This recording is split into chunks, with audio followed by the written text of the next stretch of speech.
The fact that we've learned, and look, President Trump, as we have said now a number of times, defies political reality. The idea that you would have every cable news network and the broadcast networks going wall to wall with coverage of you being brought to a federal courthouse, and the idea that that conceivably could help you politically because it has in the past, is a totally different thought than we've ever had in American politics. And I think that's a point that Anish Kadori made, former federal prosecutor who's with us, a great piece in Politico. And Kush, if I read it right, I think what you're looking at here is that the harder President Trump runs politically on this issue, the more difficult in a way it makes it for prosecutors and for the Justice Department. Yeah, that's right, and the court, right? Because he's saying things that could throw a wrench in the proceeding, that could actually produce admissions or statements that are not even helpful for him, that could be used against him at trial. He may stir up some trouble amongst his supporters and that sort of thing. And, you know, I do think he's likely to emphasize this sort of question of whether or not there's a double standard. But I have to say, just in response to Mr. Spicer's comments, I find these comparisons to Hillary Clinton and the like extremely facile and misleading. There is nothing in the fact pattern regarding Hillary Clinton or Joe Biden that remotely approximates the alleged obstruction on the part of former President Trump. The elaborateness of it, the number of people involved, just the playing games, the using his lawyer to mislead the government, nothing like that has ever been uncovered with respect to any of these other people. So I understand that people in the public are sort of ingesting that message and perhaps responding in that way in response to polls. But our responsibility here right now is to tell people the truth and give them accurate information and not just to deliver political talking points.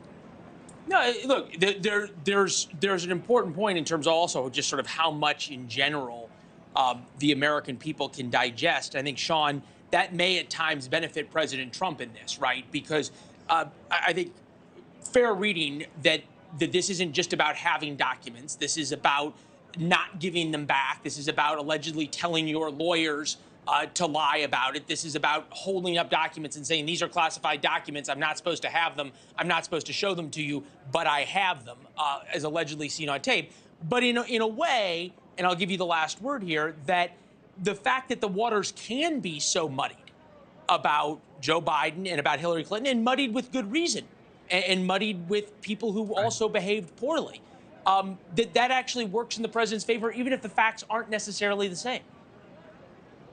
Well, I think the point you're bringing up is a good one, but it works both ways. I mean, look, I think the one thing, again, and I just want to emphasize, I don't condone in any way, shape, or form anybody mishandling or misstoring classified information. It's for a reason, to protect our sources and methods, our strategies, our plans, and our people. But that being said, the intent is not the issue. You know, I've been around classified information for 24 years with the clearance. It's not about your intent. It's about whether you mishandle it or not. And I think that's the nut of this. The other factor, and this gets back to your muddying question, is that the president is the only one of the aforementioned people that actually has the Presidential Records Act as part of his defense, that can say, I had this because I was entitled to it under the Presidential Records Act. I believe that, you know, for this reason or that reason. I'm not trying to play judge or jury on this, but I think that that's one aspect that's not getting fully discussed, that his attorneys will play for, which is what did he have the right to retain? And I think that's going to hopefully play into that defense. But I think that muddies it against him, because for a lot of these discussions that we're having, it's seemingly a very binary thing. Should he have had it or shouldn't he have? There are reasons that because he served as president of the United States at the time that material was in Florida, he had the right to have it, and potentially had the right to have it afterwards.